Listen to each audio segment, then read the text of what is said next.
On the 30th of March 1944, Belfast was involved in Operation Tungsten, which involved the sinking of the Tirpitz, the last large battleship in the German fleet. The Tirpitz, which was moored under the protection of the mountain range in Altenfjord in North Norway.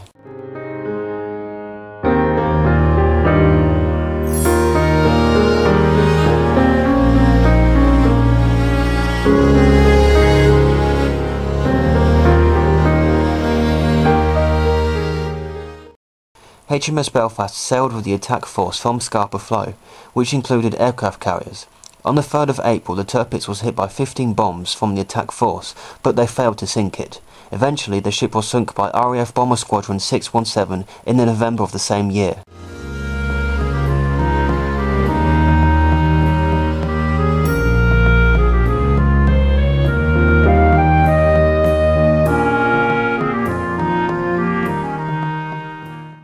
Belfast's final large act of the Second World War was her involvement in the D-Day landings. Operation Overlord, or commonly known as D-Day, was the Allied invasion of German-occupied France. The invasion took place on the 6th of June 1944. Operation Neptune was the codename given to the naval activity of the invasion. The invasion force of D-Day was divided between two massive naval attack groups, and alongside 5 assault forces. Each of the 5 assault forces had to be supported by naval battleships, providing cover and shelling of the coastal defences.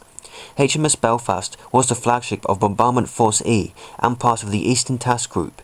Belfast helped to support the invasions of Juno and Gold Beaches on the attack. Many survivors who have served on the Belfast during the landings have always rumoured that the ship was the very first to open fire. The D-Day landings was the last time Belfast was to see action in Europe. After the fall of Hitler, HMS Belfast worked to help evacuate survivors and people from prisons of war camps in China and Shanghai. Belfast remained active in the eastern region. However, with the outbreak of the Korean War in 1950, this meant Belfast was requisitioned for her duties again. Belfast was one of the first ships straight into the action in Korea.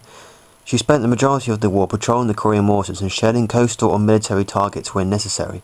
Belfast only spent 400 days service in Korea, but her service was recognised greatly. After Belfast returned from Korea, her days looked numbered. Aircraft carriers had replaced the need for many battleships.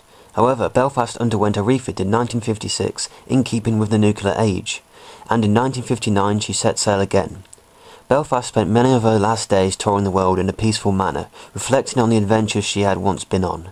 The Imperial War Museum in London saved the ship from the breakers in 1971 by raising the appropriate funds to keep the vessel restored. She opened to visitors on the Thames on Trafalgar Day on the 21st of October 1971. HMS Belfast has attracted millions of visitors since, a remarkable testament to those who served on her and all those in the Second World War and Korean War, preserved for the imaginations of generations to come.